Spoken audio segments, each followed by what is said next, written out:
Good morning, I am WaywornWyrm, and welcome to my channel.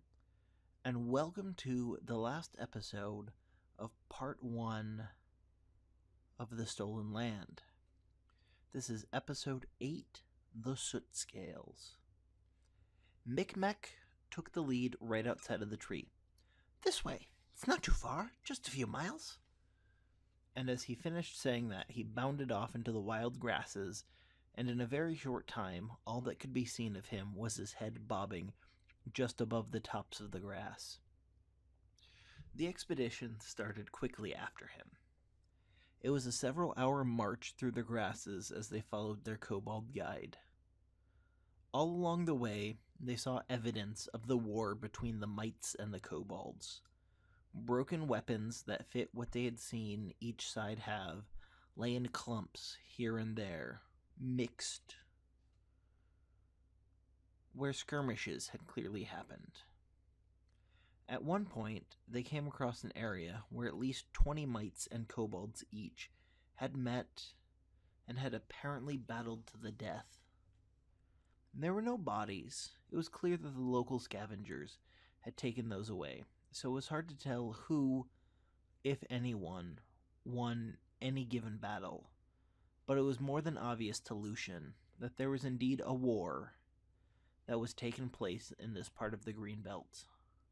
And like it or not, the Voso expedition had ended that war this morning in the favor of the kobolds. There might be a small handful of mites left that had escaped, but their leader and almost all their remaining tribe were dead. They had tipped the balance of power in the area, all in the name of returning a wedding ring. It was enough to make him stop and think. The land was hilly, as it had been for a while near the Old Sycamore, and they eventually reached a large outcropping of boulders emerging from the weathered face of one of the hillocks.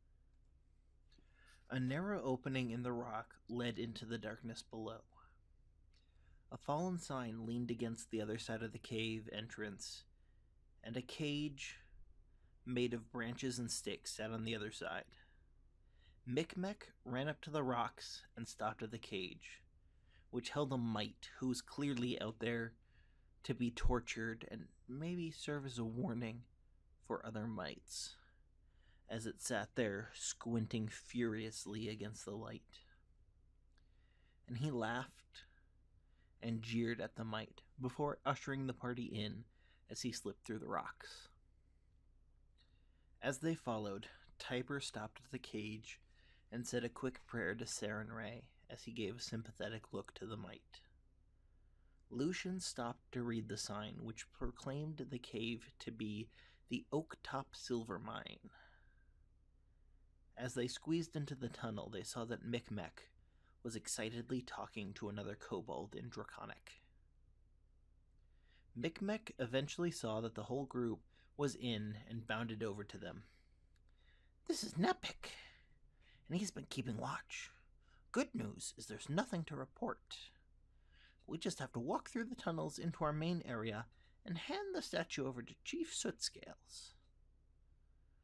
Lucian nodded, pulling out his ever-burning torch and handing it back to Umbria, who was the only member of the party who did not fight with things in each hand. "Okay, lead the way, Mikmek."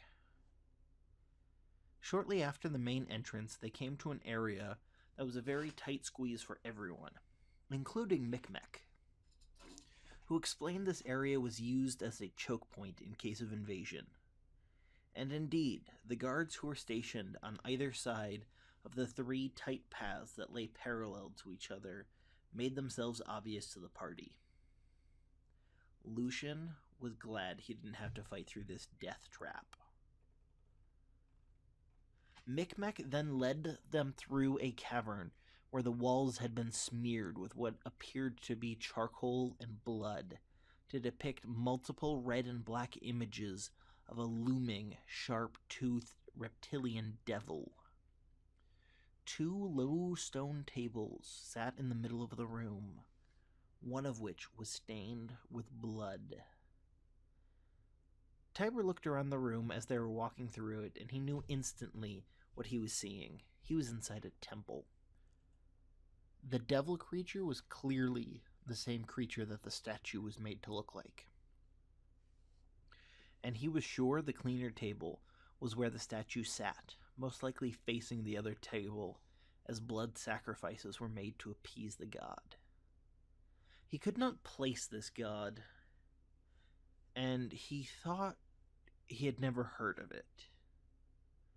But on the other hand, he knew there were many, many gods he had never heard of, and he hadn't even taken the time to try and study any kobold pantheon so far. As far as he knew, this devil creature might be one of the main common gods of the kobolds when they decided to worship something other than a dragon. They passed through the cavern fairly quickly, and into an even larger cavern whose air was noticeably warmer and felt close, thick with a stink that was distinctly reptilian, mixed with smoke and burnt meat. Numerous fur beds lay scattered throughout the room amid smoldering cook fires.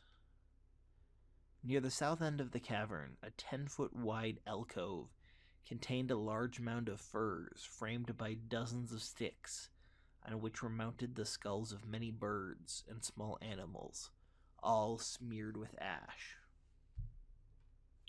There were 7 kobolds in the room when they entered, and it was not hard to pick out Cheif Sootscale.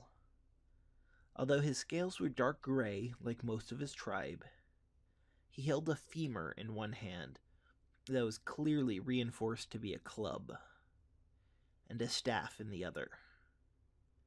Feathers and strips of leather adorned his shoulders and hung from his belt.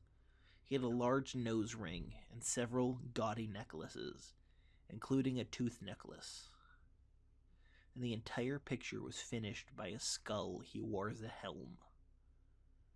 His eyes narrowed when he first saw the group, but when Mikmek bounded up to him, babbling in Draconic, he seemed to relax. Mikmek pulled the statue out of a sack he had slung over his back and reverently handed it to Sootscale. The chief took it and seemed to study it, deeply concentrating hard for a minute or more. Finally, he shrieked in triumph, holding the statue over his head, and dashed it on the ground. All the other kobolds froze in shock at the moment while Sootscale walked over to Lucian. "Thank you for freeing us from this curse. Please, if you could do one more favor for me, kill the usurper. I will gather my tribe and come help you as soon as I can. But if we are to have the element of surprise, you must charge in and kill Shaman Tartuk." Under Sootscale's orders, Mikmek led them around to a third cavern and pointed inside. "There is Shaman Tartuk's rooms. I will wait here and marshal the kobolds Cheif Sootscale sends over here. If Tartuk is too powerful for you, shout and I will come with whatever help I can muster if Sootscale hasn't returned with everyone." Lucian accepted this and had everyone prepare. As everyone was pulling out their weapons and shields and checking them one final time, Umbria cast a spell, and an almost invisible bubble encapsulated her for a second before it faded into invisibility. With that, they rushed in. The walls of the cavern were decorated by a rickety wooden frame formed from clean-cut branches lashed together with gut and twine. Banners cut from 2-foot-wide strips of old blankets and horsehides hung from floor to ceiling, covering much of the walls. The sloppily painted banners bore dozens of primitive icons and mystic symbols. A large cauldron filled with a bubbling red liquid sat boiling in the center of the room. Standing at the cauldron was a purple kobold dressed in green feathers and bracers, with a green loincloth and several green pouches on his belt. Sitting perched on his shoulder was a raven. As soon as they burst in, Tartuk cast a spell that looked very much like Umbria's spell. His raven flew toward Umbria and swooped in to bite her, but her spell kept it at bay. Petra swung out with her short swords at the raven and sliced it into several pieces as if it were nothing. Tiber rushed forward and slashed at Tartuk, slicing deep into the kobold. Umbria cast a spell that shot a small missile of force out of her hand and shot towards Tartuk, curving gracefully around Tiber and hitting Tartuk hard in the shoulder. Lucian charged at Tartuk, ready to end this once and for all. What he was not prepared for was the lightning-fast reflexes and strength of the small kobold, who caught his blade with his sickle and stopped his every blow. Tartuk countered Lucian's attack with a strike from his sickle that was made from an almost black iron. He managed to slide between two of the scales and puncture Lucian, but not deeply. Petra joined the fray, jumping on the edge of the cauldron, doing a backflip over both the cauldron and Tartuk before shoving her blades into his back and ending his life. Just as they were finishing, Cheif Sootscale burst into the room with 10 kobolds on his heels. He looked at the sight before him and grinned. "Thank you. We are rid of both the curse and this accursed shaman. Please help yourself to any and all of his treasure. I have no use for it at the moment. I will rebuild my tribe. If you will have us, we will stay in this area and help protect along the Shrike River, as well as staying vigilant for the return of the mites. We will not soon forget your service to us, saving the tribe, killing the usurper quickly than I could gather aid, saving Mikmek, and ending the mite threat." Lucian nodded. "That is a good deal. That will keep a nice bulwark against anything that might be heading this way." Tartuk's treasure hoard consisted of many coins, an expertly crafted metal shield, 7 crossbow bolts, a pair of boots, and a soiled leather bag containing more coins, a plain brass wedding ring set with a single pearl, and a pouch containing some sort of dusk. Tartuk also had a journal, a wand, his sickle, and a set of bracers. The party took their loot and loaded it up on the 2 horses they had left outside with Nutpick, and started their slow walk back to Oleg's. The journey took them 2 days, and they reached Oleg's on the afternoon of day 3. Svetlana was ecstatic that her ring had been returned to her. She had almost given up hope of ever seeing it again. Oleg happily offered 1,000 gold credit at his trading post as payment for the safe return of the ring. They briefly met Creston Garris, a man in his early 30s, and clearly someone used to roughing it, and his 3 guards as they settled back in at Oleg's.